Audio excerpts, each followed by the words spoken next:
Imagine yourself as a woman in 1830, standing in the frigid morning air of a Yorkshire market square. The frost-slicked cobblestones beneath your threadbare boots reflect the pale winter light, and your breath mingles with the vapor rising from your anxious lips. The murmur of gathering voices grows louder around you, but this isn't anticipation, it's something far more unsettling, something that churns your stomach with an uncomfortable mixture of terror and desperate optimism. The coarse rope halter scratches against your neck, identical to those used for farm animals. Your husband's weathered fingers grip the opposite end, and his voice booms across the square with the rehearsed confidence of someone hawking prize livestock. "What offers will you make for this excellent woman?" he announces, his words slightly slurred from the early morning ale he consumed to calm his nerves. "Sturdy constitution, sound teeth, skilled in cooking and sewing." The crowd presses closer, their expressions displaying curiosity, revulsion, and cold calculation.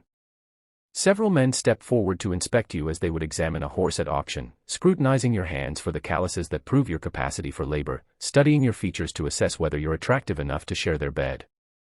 You stand there, pulse racing, understanding that within moments your entire existence will transform. You might find yourself with a more compassionate man than the one who brought you here, or you might discover an even worse fate awaits. Yet what fills you with the deepest dread is this: none of this violates the law. This isn't some criminal underground activity or act of desperation-driven madness. This represents, within the warped reasoning of your era, your greatest opportunity for liberation, your sole avenue to divorce. Wife-selling didn't emerge solely from malice, though cruelty certainly contributed to its development. It arose from a judicial system so inflexible and merciless that it offered the impoverished no alternatives. To comprehend why hundreds of Victorian husbands led their wives to public squares with livestock halters around their necks, we must enter a world where women possessed no legal identity, they existed as property. In Victorian England, the legal principle of coverture dictated that upon marriage, a woman's very existence vanished under law. The distinguished legal scholar Sir William Blackstone explained in 1753, "The very being or legal existence of the woman is suspended during the marriage, or at least is consolidated and incorporated into that of the husband." She became what jurisprudence termed a femme covert, a concealed woman, obscured beneath her husband's legal persona as if shrouded by an invisibility veil. Consider Mary Thompson, a representative working-class woman of the 1820s. Before matrimony, she could possess property, execute contracts, and pursue legal action in court. However, the instant she uttered her marriage vows, everything transformed. Her earnings became her husband's property. Any parental inheritance transferred to him. If she established a small enterprise selling bread or accepting laundry, every coin she earned legally belonged to him. Even her clothing, the very garments covering her body, became his possessions. If Mary's husband, whom we'll call William, chose to beat her until she collapsed, the law provided minimal protection. Men possessed the right to discipline their wives, just as they might correct children or train animals. If he squandered their rent money on alcohol or gambled away their food budget, she had no legal remedy. If he brought home diseases from brothels or refused employment while she laundered clothes until her fingers bled, the law recognized this as his prerogative as household head. But what occurred when Mary could no longer endure? What happened when William's discipline left her with fractured ribs, or when his drinking meant their children slept hungry every night? What happened when she encountered someone else, perhaps a gentle widower who showed her respect, or a bachelor who offered genuine affection? Among the upper classes, divorce existed, but its expense and complexity made it practically exclusive to royalty. Before 1857, obtaining divorce required a private parliamentary act, a process costing at least £1,000, equivalent to approximately £118,000 today. This sum exceeded what most working-class families would earn in their entire lifetimes. Even after the Matrimonial Causes Act of 1857 made divorce marginally more accessible through courts, it still cost around £40, exceeding a laborer's annual wages. For the impoverished, only 5 methods existed to terminate marriage: mutual separation, though this prevented legal remarriage; desertion, simply disappearing and hoping your spouse couldn't locate you; pursuing legal separation through ecclesiastical courts based on adultery or life-threatening cruelty, though this was expensive and prohibited remarriage; death, which given working-class living conditions wasn't uncommon; or wife-selling. This practice emerged during the late 17th century, likely born from desperation and reinforced by folk tradition. Since law treated women as property, some reasoned, why couldn't this property transfer like any other? The resulting ritual was simultaneously degrading and oddly dignified, a grotesque mockery combining divorce and remarriage into one public ceremony. Sales typically began with newspaper advertisements resembling livestock auctions. John Smith will sell his wife Mary at Doncaster Market next Tuesday. She is healthy, robust, and of good character. No reasonable offer refused. Sometimes advertisements became more personal. Thomas Brown, being weary of his wife, will dispose of her to any person willing to remove her from his care. She can wash, cook, and milk cows. On the designated day, husbands led their wives to public venues, usually market squares where livestock normally sold, though sometimes taverns or public houses sufficed. The symbolism was deliberate and devastating. Wives wore halters around their necks, arms, or waists, typically made of rope but occasionally of ribbon in a pathetic attempt at dignity. These halters weren't merely symbolic, they marked women as transferable property, no different from cattle or sheep. The auctioneer, often the husband himself, called for bids. "What am I offered for this fine woman? She's 26 years old, can bear children, excellent at needlework, and has all her teeth." Crowds pressed closer, men examining women like potential purchasers at horse fairs. They'd inspect hands for evidence of hard labor, study faces to judge attractiveness, sometimes even requesting speech to evaluate manners. However, historical records reveal something crucial that transforms our understanding of these scenes. Most sales were prearranged.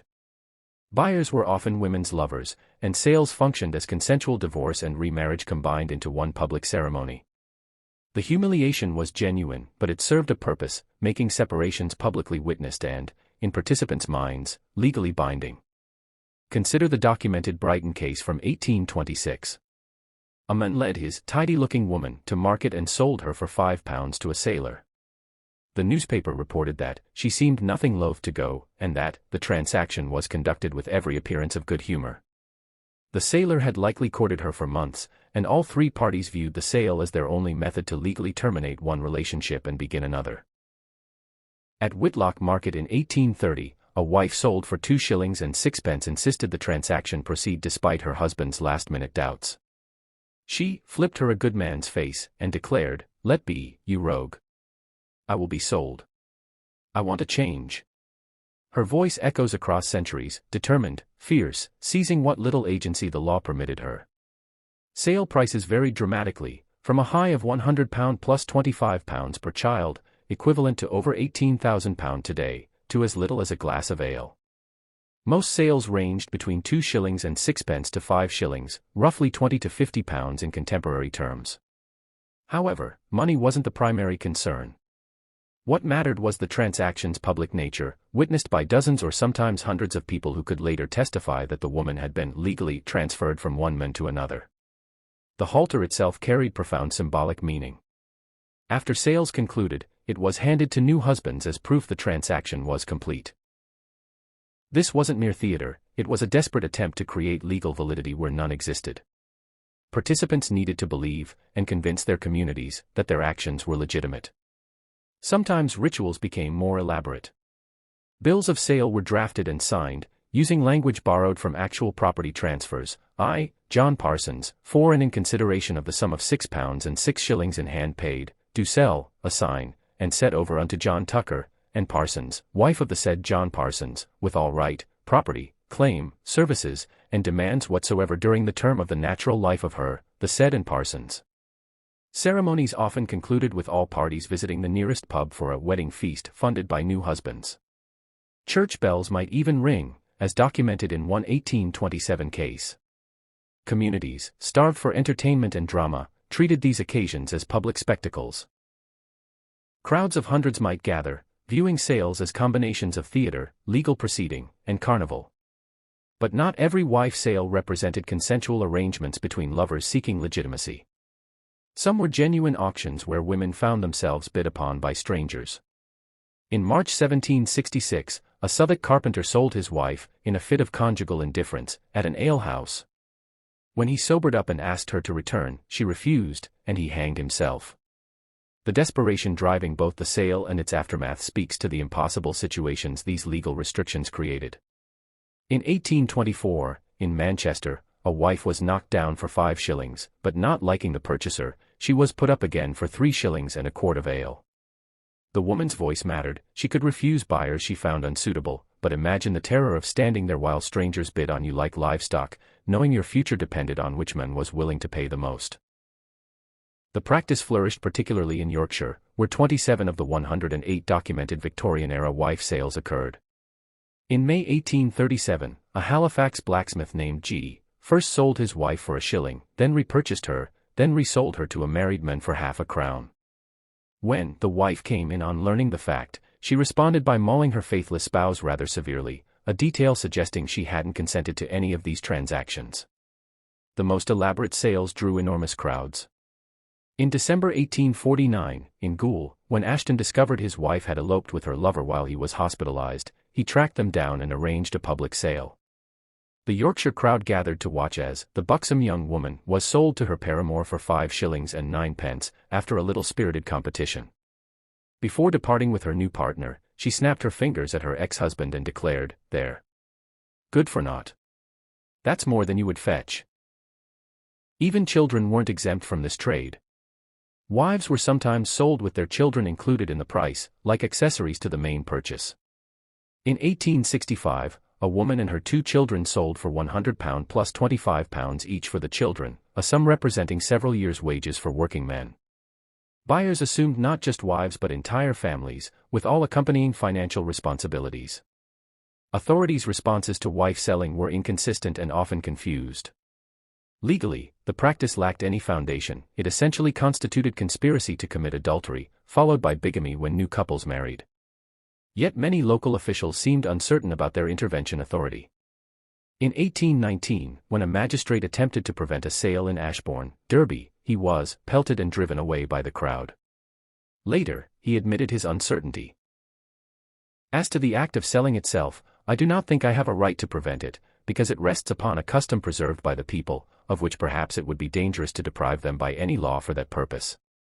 Some local officials actually encouraged the practice. Poor law commissioners, responsible for maintaining destitute persons in workhouses, sometimes forced husbands to sell wives rather than having parishes support separated families. In 1814, Henry Cook was compelled by the Effingham workhouse authorities to sell his wife rather than have the parish maintain her and her child. She was taken to Guildford Market and sold for 1 shilling, with the parish paying for the journey and wedding dinner. The symbolic power of marketplace locations cannot be understated. Markets were where livestock changed hands, where property bought and sold, where communities gathered to witness transactions. By choosing these locations, participants inserted their personal drama into the most public commercial spaces available. They demanded that their communities witness and validate what law refused to recognize. But symbolism cut deeper than mere location. Halters around women's necks made explicit what law only implied, that wives were property, no different from animals. Some sales even priced women by weight, just like livestock. This wasn't metaphor, it was the logical extension of legal doctrine. The practice began declining in the 1840s, as social attitudes shifted and divorce became slightly more accessible. Newspaper coverage grew more critical, describing sales as disgusting and disgraceful scenes. The rising middle class, increasingly uncomfortable with such public displays of what they viewed as working-class barbarism, pushed for prosecutions.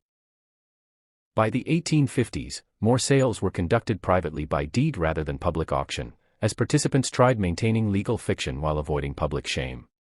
Religious and social reform movements also worked to suppress the custom. The Salvation Army and other evangelical groups preached against it, though ironically, in 1889, a Salvation Army member sold his wife for a shilling in Hucknall, Nottinghamshire. Even reformers couldn't entirely escape the practical constraints that made wife selling seem like a reasonable solution to impossible situations. The final recorded wife sale in England occurred in 1913, when a woman providing evidence in a Leeds police court claimed she had been sold to one of her husband's workmates for £1. By then, the practice was a relic, sustained more by tradition and desperation than by any belief in its legitimacy. But the deeper horror of wife selling wasn't the ritual itself. It was what the ritual revealed about the society that made it necessary. These weren't savage customs practiced by barbarians, they were logical responses of rational people trapped in an irrational system. When law offers no remedy for intolerable situations, people create their own remedies, however grotesque. The women who stood in those market squares with halters around their necks weren't victims of their husband's cruelty alone, they were victims of a legal system that refused to recognize their humanity. They were trapped between the legal fiction that they didn't exist and the practical reality that they had to find ways to survive, escape abuse, and seek happiness. Some found that escape through the degrading theater of wife selling. They endured the humiliation of being auctioned like livestock because it offered something the law denied them, a second chance. For a few shillings and the cost of their dignity, they could legally become someone else's property, and perhaps, if they were fortunate, that someone else would treat them as human beings rather than possessions. The crowds that gathered to watch these sales weren't simply entertainment-seeking voyeurs, though entertainment was certainly part of the appeal. They were witnesses to communities' attempts to solve problems the law couldn't or wouldn't address. They were participating in rough justice, a way of making public what private law kept hidden. Arthur Munby witnessed what he called the fine old custom in a North Yorkshire village in February 1860.